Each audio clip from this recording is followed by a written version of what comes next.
ভাইরা কিন্তু জীবননগর থেকে এসেছে, অনেক দূরের ভাই।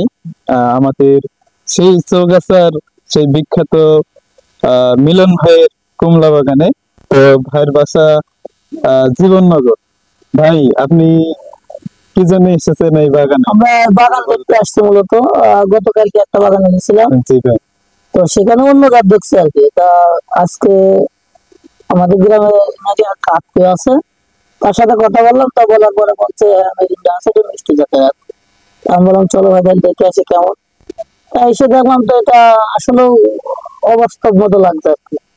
এই লেবু শুনছি প্রচুর আকারের মিষ্টি। হম এটা যে কি এটা সঠিক? কিছুক্ষণ আগে আমরা অবশ্য খালাম আর কি।